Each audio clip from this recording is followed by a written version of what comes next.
You can't become rich by only earning hundreds and thousands of dollars, but what makes you rich is your money habits. I have seen many people who earn just $1,000, but still they are rich and have millions in their bank accounts, and most importantly, they are happy. In this video, I will tell you 10 money habits which will make you rich in 2023. 1. Take care of yourself. Stop at paying yourself last and begin to pay yourself first rather than simply automating your savings. If you deposit a certain sum into a savings account each time you are paid, you might be amazed at the amount of additional cash you can save. Even if you have the best of motives and plans, life happens, and you can wind yourself spending that money instead of saving what is left over after expenses each month. This may be avoided by paying yourself first, saving the remainder, and then spending it. 2. Make wise purchases. Comparably, developing the habit of mindful spending that aligns with your particular beliefs might help you achieve financial stability and happiness. This might be challenging to put into practice at first, and as you alter your spending habits, you can even face resistance from friends and family. It will be worthwhile in the end, though. Take some time to consider the kind of life you truly want to lead your life.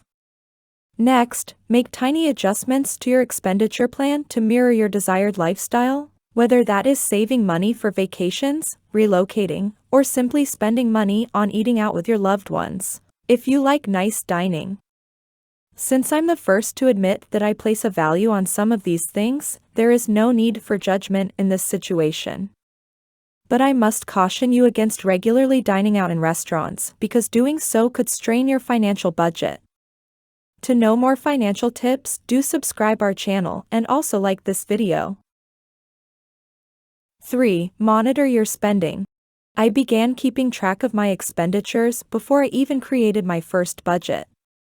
By keeping track of your spending, you'll be able to practically instantly stop overspending since you'll be able to see where your money is going and adjust as required. For the areas where you frequently overspend, you might want to think about sticking to a cash-only budget. For me, those are eating out, entertainment, and groceries. But if using cash isn't as easy as you'd like, you may also use a debit card on another financial institution's account with a preset amount each month.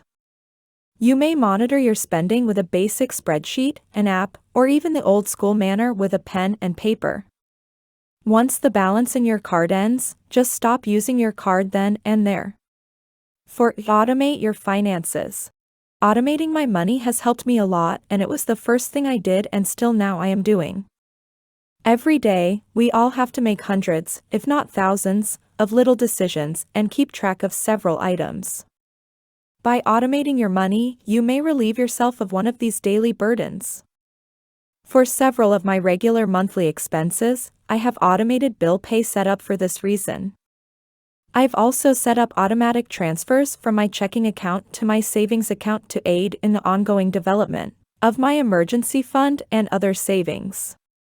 I would again like to remind you to subscribe our channel. 5. Convert to debit instead of credit.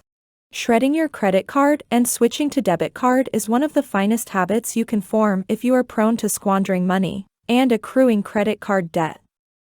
Since you can only spend money on debit cards until your account is empty, there is a natural cap to the amount you can spend. There is no risk of accumulating years' worth of high-interest debt. One of my friends previously used credit cards only. She always had 4 to 5 credit cards in her vanity bag ready for making any purchases. But very soon she realized that she was actually creating a big trap of debt for herself. She at time moment gave up using those cards and switched to debit card, and now her spending is in track and also in control. 6. Make additional payments on your debt. It's time to form a new habit if you have the bad practice of merely paying the minimal amount toward your debt. Pay more toward your debt each month to get it paid off sooner.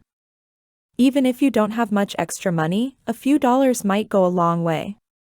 Try making extra payments on your debt if you have extra money in your account to ensure that you utilize it for debt, rather than tempting yourself to spend it on other things.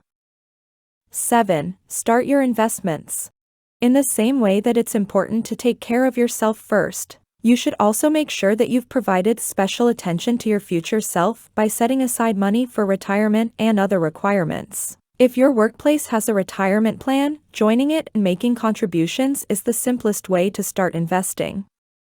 You could be passing on free money if you don't contribute already.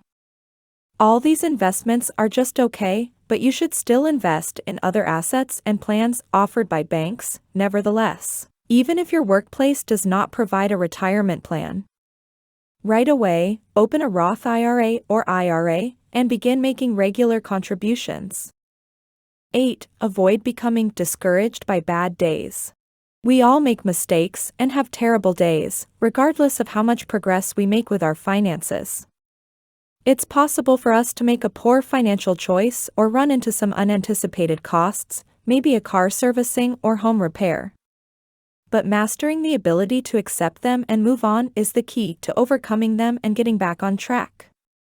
You should, of course, learn from your errors, but try not to berate yourself for them. 9. Show gratitude. My decision to engage in daily thankfulness practice has also changed the way I handle money. Even while it doesn't seem like a habit in terms of money, it may have a huge impact. You'll feel less compelled to acquire items you don't truly need or want in order to keep up with others when you practice thankfulness for the things in your immediate environment. A buddy of mine just purchased a new automobile, which at first made me envy. I, however, no longer felt the need to keep up, after I reminded myself that I am appreciative of my present automobile and that I don't want to be paying any more money for a car payment. 10. Keep your end objectives in mind. It might be simple to lose sight of the motivation behind starting your financial improvement efforts when you're in the thick of it. Make it a habit to keep your ultimate objectives in mind this year because you can be sure that they will at some time. But such objectives need to be sufficient to keep you inspired to advance your financial situation. That's all for today. If you learned something new from this particular video, then do subscribe our channel and also press the like button. If you have any query, then feel free to comment below. Thanks for watching.